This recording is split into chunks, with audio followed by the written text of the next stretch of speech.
En fait, on cherchait avec Romain à écrire une pièce destinée au jeune public.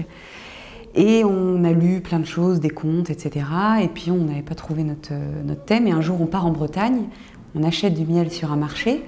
Et la dame, qui était charmante, nous dit « faut manger du miel parce que les abeilles sont en danger, elles sont en train de disparaître ». On a trouvé ça intéressant, on s'est du coup plongé dans la vie des abeilles et on s'est dit « on va écrire une pièce sur les abeilles et avant de parler de leur mort, on va aussi raconter aux enfants la vie des abeilles ». Pour qu'ils comprennent à quel point elles sont utiles pour les hommes. Voilà. Voilà l'idée de départ. Et puis après, on voulait que ce soit un texte avec des chansons et on voulait aussi que ce soit scientifique, donc avec une vérité scientifique et poétique. Donc on a écrit des chansons pour rythmer la pièce avec des tableaux qui sont conclus chacun par une petite chanson. Voilà. Le pitch. Mathilde et Guillaume, deux animateurs radio d'une radio scientifique, Radio Nature. La radio qui sème des fleurs sur ses bordures. Voilà, attendent l'apiculteur local pour l'interviewer. En vain, ils n'arrivent pas. À la place, ils reçoivent un manuscrit secret dans lequel il y a toute la vie de ces abeilles. Ils vont s'inspirer et jouer la vie des abeilles avec ce manuscrit. À leur façon, avec leur maladresse, voilà. Leur caractère, avec des petits jeux de pouvoir comme ça. Voilà, donc il y a plusieurs tableaux, de la reproduction jusqu'à l'essaimage, du printemps jusqu'à l'hiver, toute la vie des abeilles, racontée dans un studio de radio en direct. Voilà.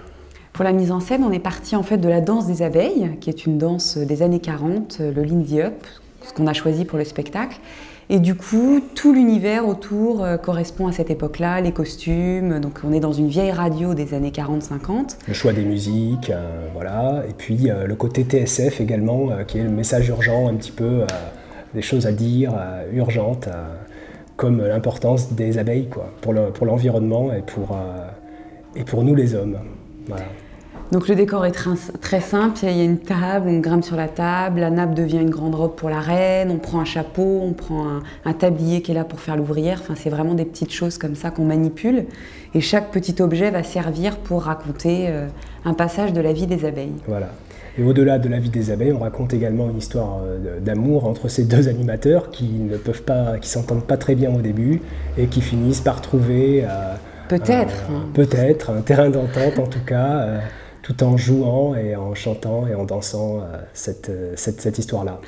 En fait, on trouvait ça important qu'il y ait une dimension humaine pour les enfants, pour qu'ils puissent se raccrocher aussi, et les parents, à une histoire un peu humaine. Donc on a, à travers ces abeilles, on raconte aussi l'histoire de ces deux personnes qui vont se rencontrer grâce aux abeilles et leur histoire.